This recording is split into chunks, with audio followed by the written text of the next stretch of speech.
everybody. It's Judy Cohen, and this is Wake Up Call 534.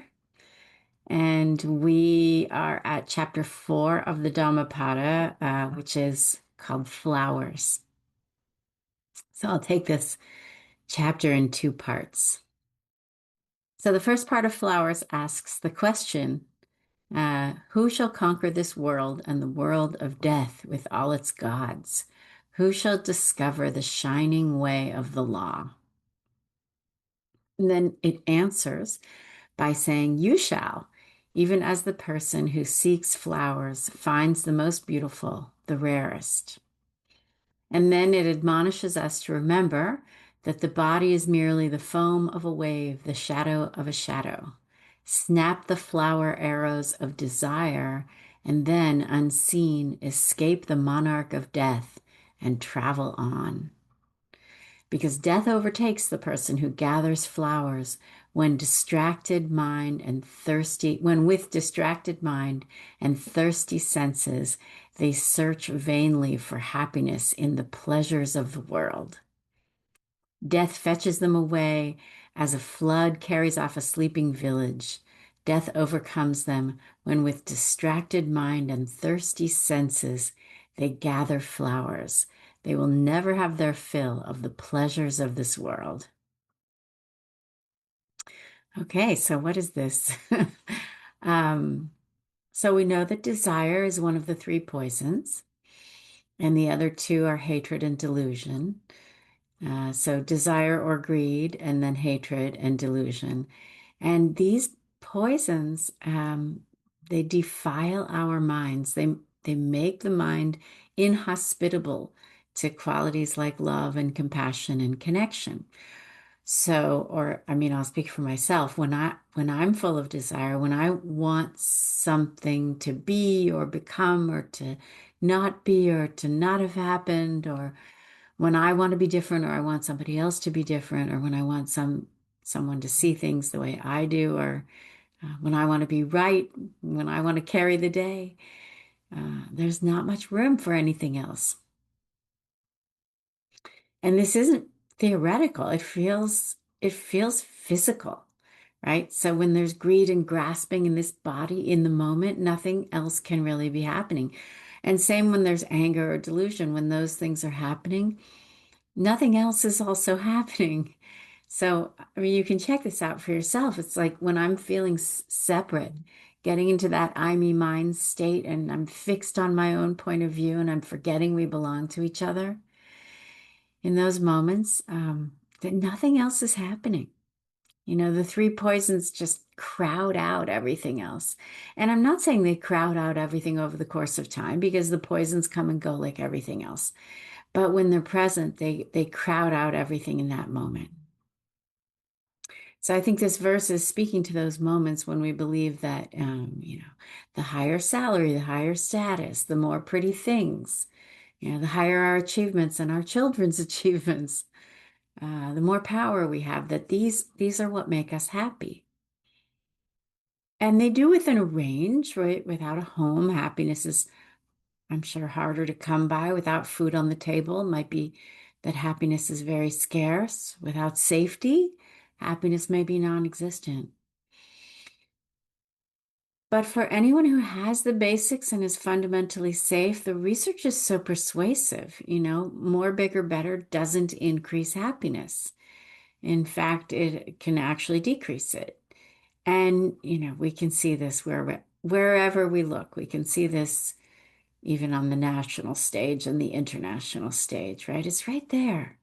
This desire, it's right there.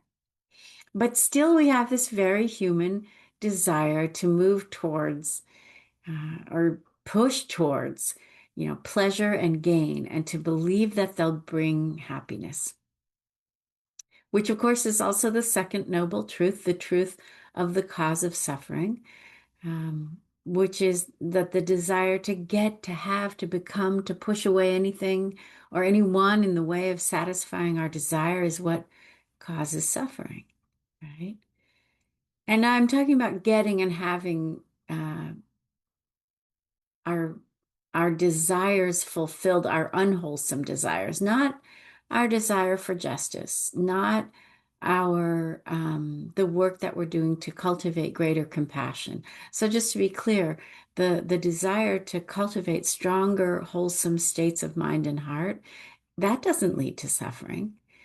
Um, unless we are attached to it in some way and think that if only then, if only I can do that, then finally I'll be happy, right? But the desire to search vainly for happiness in the pleasures of the world, that's the quote from the verse, the desire to search vainly for happiness in the pleasures of the world, that does lead to suffering. And yet, in life and in the law, this is such a strong through line, right? Searching for happiness in the pleasures of the world, believing that getting them will bring happiness. So that's the initial question of this first part of flowers. Who shall discover the shining way of the law? And I mean, this isn't the law as we practice it. It's the law of mindfulness, which is the Dharma, right? Which is here to remind us that all of that striving and desire doesn't lead to freedom, right? The body is merely the foam of a wave, the shadow of a shadow. Or we could say we're just here for a moment. And then death overtakes the person who gathers flowers when with distracted mind and thirsty senses, again, they search vainly for happiness in the pleasures of the world. Because, and this is what the verse says, they will never have their fill of the pleasures of the world. And we won't either if we spend our lives in search of more and greater pleasure. Right? But also, just to say, and this is my understanding of the Dharma, is the law of mindfulness, is that the verse isn't saying don't enjoy what comes our way. In fact, the next stanza says, the bee gathers nectar from the flower without marring its beauty or perfume. So let the master settle and wander. And I take this to be consistent with other parts of the Dharma that I've learned, which is enjoy the world, enjoy life. Breathe in the fragrance of the first peaches of the season. Maybe everybody's had a peach by now. Um, and if you haven't, when you do, really breathe in that fragrance of the first peach of the season, or take in the beauty of a sunset, or the feel of a warm, soft sweater against your skin. It's cold here in California today, so I'm wearing a soft sweater. Uh, or enjoy the sensation of slipping into the lake or slipping into the ocean in summer, or sliding between clean sheets at the end of a long day. Right? So gather nectar without marring its beauty or perfume. So enjoy, but without grasping or clinging to the fragrance or the sweater or the ocean, in the mistaken belief that if only we could have it forever, like maybe this sweater will last forever. Of course it won't. Or have access to it every day, like the ocean. If only, then I'd be happy. So settle, meaning settle into each moment and appreciate it for what it offers, and then let go and wander, right? So let the master settle and wander. Wander because, well, we really are just wandering through our lives, right? So wander without grasping for permanence because because there is no such thing. And then the last stanza of this first part, look to your own faults. What have you done or left undone? Overlook the faults of others, which of course we know is the right thing to do, but it's not always so easy. So it's good to be reminded. I'm happy to be reminded. And it's, reminded to look to those moments when desire overcomes us and we find ourselves, um, instead of smelling the flowers, snipping the flowers, taking just that one from the park, grabbing for one more client to make just a little bit or maybe a lot more money, buying that one more beautiful thing just to have one more beautiful thing to stave off uh, what cold hunger, those cold, hungry sensations that arise when I think that there's not enough. Um, And I mean, I know that sensation so well, and the urge to stave it off. And it's such an illusion, because there is enough, and we each are enough. Um, yeah. So just, I think that last line, look to your own faults, what you have done or left undone, and overlook the faults of others, is really this reminder to remember to laugh at ourselves.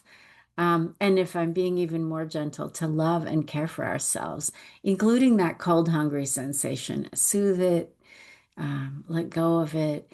And in doing that, let go of the desire and the mistaken belief that if only we can satisfy that desire, then finally we'll be happy. Right. And that's what makes it possible to overlook desire in others, and to care for friends and family and strangers and even the difficult people, because they're caught in the same net of delusion that we are, right? They're overtaken by the same desire that we are. They're snipping the same flowers we want to snip. So we've been there and we'll be there again, and so will they, because we're all in this together. Okay. We're all in this together.